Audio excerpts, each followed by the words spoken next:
তামিল ভাষায় লেখা, বঙ্গানুবাদ পেয়ে যাবেন, হিন্দি অনুবাদ পেয়ে যাবেন, তার ভাষায় লেখা যে রামায়ণ, সেখানে দেখানো হয়েছে পাতায় পাতায় রাম, শ্রী রামচন্দ্র এবং ভারতের সংবাদে পাবেন পাতার পর পাতায় কেমন করে গণতন্ত্র, কেমন করে লোকতন্ত্র, কেমন করে রাম রাজত্ব চালাতে হয়, সে ভারত মুনিকে এক এক প্রশ্ন করছেন আর উত্তর নিচ্ছেন, আর সেখানে প্রত্যেকটি প্রশ্নের উত্তর দিচ্ছেন। যদি এমনটি হয় ভারত, তাহলে তুমি রাম রাজত্ব চালাচ্ছ, আমি রাজা আর তুমি তার প্রতিনিধি হয়ে রাম রাজত্ব করছো। ভারত যদি এমনটা না হয় তাহলে জানবে, এমনটা হলে পর তুমি জানবে যে তুমি, তোমার দাদাই তুমি রাজত্ব চালাচ্ছ, তুমি তার প্রতিনিধি হয়ে চালাচ্ছ। তো রামায়ণ মহাভারত ভরে পড়ে রয়েছে লোকতন্ত্র, গণতন্ত্র।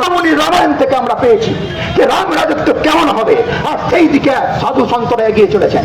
তাই পরের বিষয়, রাজা কাকে বলে? রাজা তাকে বলে যে অগণিত প্রজাকে, যে তার রাজ্যের অগণিত প্রজাকে নিজের সন্তান তুল্য বলে মনে করে, তাকে বলা হয় রাজা। আর সেই নীতি, যে নীতিতে তিনি রাজত্ব চালাবেন, তাকে বলা হয় রাজনীতি। বন্ধুগণ, ভক্তবৃন্দ, নবদ্বীপবাসী, কান খোলকে শুনকে রাখো। এই রাজনীতি আর রাজা, তার সমার্থক শব্দ কিন্তু না তো পলিটিক্স, না তো পলিটিশিয়ান, আর না কখনো হতে পারে।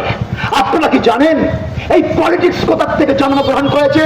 এই পলিটিক্সের প্রথম যে শব্দ, সেই যে শব্দের পর পলিটিশিয়ান বা পলিটিক্স আসছে, পলিউশন।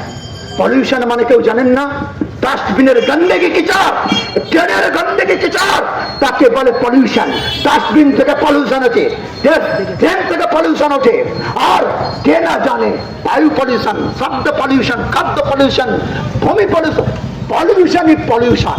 আর এই পলিউশন যাদের, অর্থাৎ চিন্তা ভাবনা বিচারে, গুণ স্বভাব কর্মে যাদের এই পলিউশনই জীবিকা, আর যারা এটাকে নিয়ে তন্ত্র রচনা করেছেন, এটাকে নিয়ে নিয়ম নীতি রচনা করেছেন, তার নাম পলিটিক্স।